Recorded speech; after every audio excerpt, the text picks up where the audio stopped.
So nobody came out in the theatres this week or last week. I think I'm a little slow on this one, but I've been sick, as you can tell from my voice.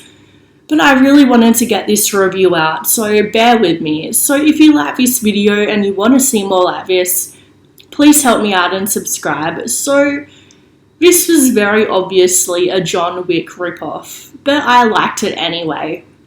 I mean, think of Scream. Think of all the slashers that Scream inspired, and yet they still actually produced a lot of good rip-off movies for the genre, and I feel like the same is with John Wick. It has produced a few really, a few really good knockoff, rip-off John Wick type movies.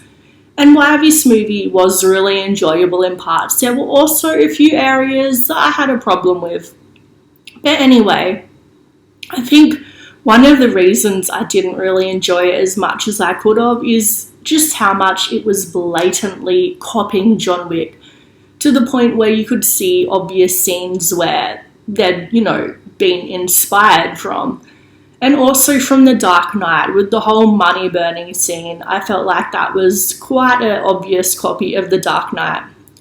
So Bob Odenkirk, he did a really good job in this role. I haven't seen him in a lot of things before, but I thought he really nailed the role of the middle-aged man who had just been pushed down by life and suddenly cracked. I think he was really believable.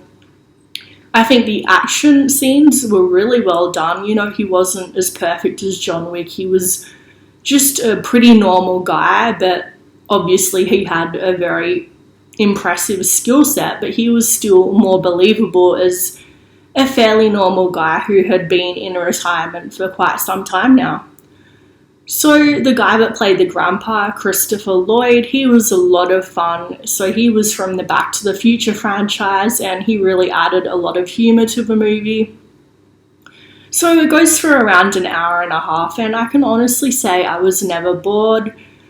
So the runtime, it felt pretty good. I honestly felt like they could have added 15 minutes more on for character development. But yeah, I just couldn't get past how much it felt a bit like a copy-paste of John Wick. Even a scene where he's walking down the stairs of his house to the basement and he has this secret treasure hidden down there. But, even John Wick walking downstairs is cooler than this guy walking downstairs, because everything John Wick does is always cooler. Anyway, so they both end the movie with a new furry friend. He has a kitten, while John had a dog. And, it's the whole polite assassin trope that I feel like is very often played in movies and shows lately.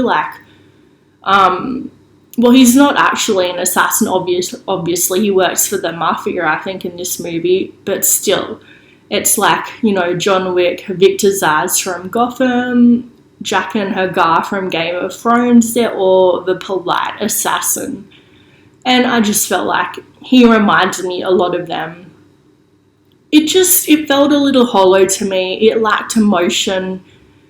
I just felt like there needed to be a bit more connection to the characters, a little bit more build up into who they are. But all in all, I had a really good time in this movie. Don't get me wrong. I still think it's definitely worth seeing.